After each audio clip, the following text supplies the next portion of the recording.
Hi, my name is Xin Sui. My project is on bank churning. Following crisp DM business understanding, bank churning is defined as movement of customers from one bank to another due to several reasons, such as low interest rates and fees, customer service, latest technology, store hours, and locations. As we know, it is more costly to sign new clients than retaining an existing one. By the time customers churn, banks lose money, and it is too late to know the reason. The goal here is to build a model to predict whether a customer will churn or not based on customer's background and financial status. Following crisp DM data understanding, data acquisition, I obtained my data from Kaggle, which was originally from Udemy, and here's the link. I will load the data into a data frame, and we can see that there are 10,000 observations and 14 variables. If we examine the data frame, we can see that the first three columns are unique. They will not be useful, so I will exclude them in the following steps. Credit score, geography, gender, age, tenure, balance, number of products, has card, is active member, estimated salary are my independent variables. As you can see, there are two types of them. Credit score, age, tenure, balance, estimated salary, number of products are numerical features. Geography, gender, has card, 1 means yes, 0 means no, is active member, and exited are my categorical features. And we can see the last column is our target variable. Exited, 1 means yes, 0 means no. I will convert it to yes and no during the data transformation step for better visualization. Data exploration. In this step, I will check the data, see the summary, check the type of features, check for missing and outliers. I'll normalize the numeric features to find the outliers. They are considered 3 standard deviations away from the mean, and check for correlation. Here we can see that there are no missing values and there are 201 outliers. And by looking at the correlation matrix of independent numeric features, and they are weakly correlated, means there's not much collinearity. The models I'll plan to build are Naïve Bayes, decision trees, neural network, and SVM. Removing the outliers will help improve model performance overall, as none of my 4 models I'll be building is statistical learners, thus following a Gaussian distribution is not required for the data. Following crisp DM data understanding and data shaping, here I'll do some cleaning, transformation, engineering, normalization, and featuring. I will remove the first 3 columns mentioned earlier as they're not useful, convert categorical features to factors, remove the outliers, normalize features. I will do a min-max normalization for neural network and SVM, as both of them work the best when input data are scaled. I'll do feature engineering. I'll dummy code categorical features to numeric for SVM, as is a distance-based learner. And I will derive new features for Naïve Bayes by binning, as it only uses categorical features because it's a probabilistic learner.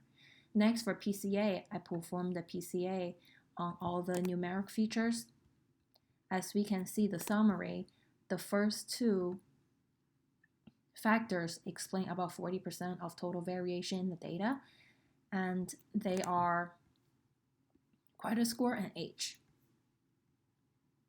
Following crisp DM data modeling, in this section, I will be building my 4 models using the holdout method first, and each model will be tuned to see whether it improves the performance or not, and I'll use the improved model to predict the test data set and calculate area under the curve. I will first split the data into training and testing using stratified holdout sampling method, 75% to training and 25% to testing. The first model I will be building is neural network. Since in my case it is a binary classification, I set my nodes to 1 and I set my activation function to logistic. Now please note that here in particular for this model, I did not tune it because it was taking a very long time when I increased the node to 2. However, I will be demonstrating a tuning and see whether it improves performance in K-fold cross-validation. Here, we can see that the accuracy for this model is about 80%, kappa score of 0.19, which is relatively low agreement with observed result, precision of 83%, recall 95%, F1 of 88%. F1 score, it considers both precision and recall of the test to compute the score to give test accuracy. And I used the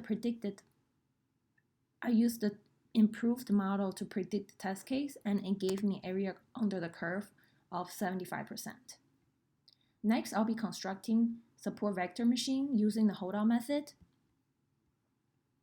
Here, for my base model, I use kernel set to linear, and to improve it, I set kernel equals to radial and to see how each of them work.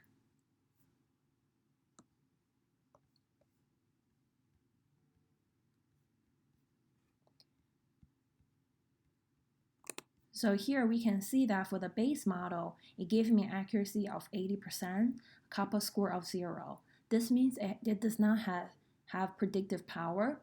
As you can see that it accurately identified all of the positive class, which means the customers did not leave the bank. However, it also incorrectly identified all the customers who have already left the bank as they are still with the bank. And let's see with kernel set to radial, it will improve this performance. And it did. Accuracy of 86%, kappa of 0.4544, which is fair agreement. You can see that here it has improved. And precision of 0.86, recall 0.97, and F1 of 0.92. And using the improved model, I used it to predict the testing case and gave me area under the curve of 81%. We can see that the radial kernel works better because the underlying data is not linearly separable. Next, I'll be constructing decision tree. With the base model and with tuned model, I set the trials to 10, and let's see how that performs. So the base model alone performed pretty well with accuracy of 86%, kappa of 0.48, precision 97, recall 87, F1 of 92%. And with the improved model, it performed similarly well. They are very similar. And using the improved model, I calculated area under the curve. It gave me 84%. So far, this is the best performing model. And I'll be constructing a naive Bayes using hold-on method. Here, I set my Laplace estimator to 1 to tune the model, and let's see how that performs. Naive Bayes here gave about 82% accuracy, kappa of 0.28, which is slightly low, precision 84%, recall 96%, F1 score about 90%. And with Laplace estimator set to 1, it generated similar result. And using the improved tuned model, Laplace estimator equals to 1, I predicted the test case and calculated area under the curve. It gave me about 78%. Following crisp DM evaluation, I will evaluate the 4 models that I built using the hold-on method, and I can see that decision tree performed the best, following by SVM, followed by neural network and naive Bayes. Now in this part, I'll be using K-fold cross-validation to build the 4 models again and to see how they perform compared to the hold-on methods, and I will be tuning the models, tune the parameters. So the first one I'll be constructing is decision tree, and with the base model, and I increase the trials to 20 to see how they perform. As we can see, the K-fold cross-validation base model for decision tree is about 86%, kappa score of 0.5, precision 88%, recall 96%, F1 of 92%. And compare this with the tuned improved model, they're about the same. And area under the curve using the improved model of decision tree give about 86%, which is about 1 to 2% improvement compared to the holdout method for decision tree. Next, I'll be constructing k-fold cross-validation for SVM, and I'll tune the parameter with tune length of 5 to see whether increasing cost parameter will increase the performance and accuracy of the model. It took a while for SVM, and now we can see that for the base model, SVM using k-fold cross-validation give accuracy about 86%, kappa of 0.48, precision 87, 88%, recall is 96%, F1 about 92%, and let's see if increasing the cost parameter will increase the accuracy and performance. And we can see that they are very similar to the model without tuning. Now with the improved model, I use it to calculate area under the curve. It gave me about 81%. Next, I'll be constructing neural network using k-fold cross-validation. And if you recall earlier, I did not tune the parameter in the holdout method because it was taking a while. Here, I'll be demonstrating with tuning the parameter by increasing the number of nodes and see if it will improve model performance compared to the base k-fold cross-validation method and also the holdout method. So for neural network here, accuracy is 83%, kappa 0.4, precision 87%, recall 93%, F1 about 90%. Compare the base model of k-fold cross-validation to the holdout method, it did improve about 3%, and by tuning it, it also slightly improved to 83.38%. And I used the improved model to calculate area under the curve, predicting the test case, and it gave me about 82%. Now compare this to the holdout method we initially built. The area under the curve was 75%. So it's about 7 to 8% improvement for area under the curve.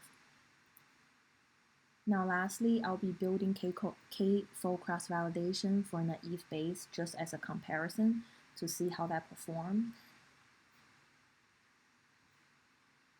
As we can see, the accuracy is 80%. However, kappa score of 0, it correctly identified all the positive. However, it incorrectly classified all the true negative as false positive.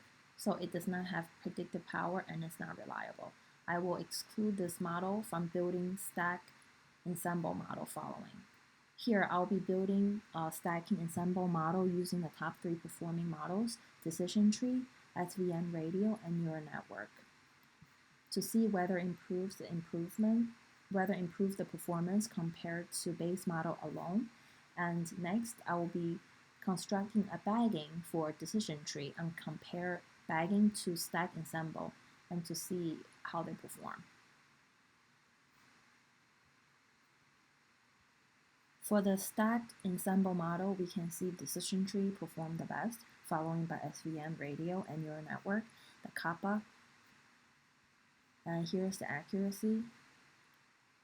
Decision tree has the highest, SVM second, and neural network the last. And I used the stack ensemble model to predict the testing case and calculate area under the curve. It gave me about 86%. Compared to decision tree alone, which has the best performance by itself, this is about 2% improvement.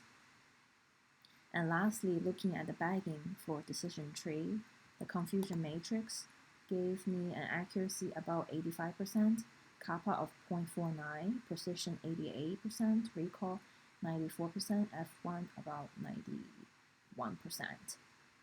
And area under the curve is 82%. Now in conclusion, stack ensemble model performed the best. It has an accuracy of 86%, precision of 88%, recall of 95%, and F1 score about 92%. Decision tree model alone, which is also very close to the stack ensemble model, is the second best performing model. Now, in my situation, depends on how the computer runs and the heuristic method. They are both equally well. They both perform equally well. Out of the 4 models built, Naïve Bayes performed the worst. A lesson I learned here is perhaps k-means should be used for clustering before binning to get the optimal bin boundaries. Lastly, following crisp DM deployment, according to the model prediction, about 86% accuracy, bank could use this prediction to predict whether a customer will churn or not. 86% will accurately predict churn movement. Bank could save money in the long run by targeting which type of customers to keep, and it could also help bank to develop loyalty program and retention campaigns to keep as many customers as possible. And here are my references. Thank you very much for your time.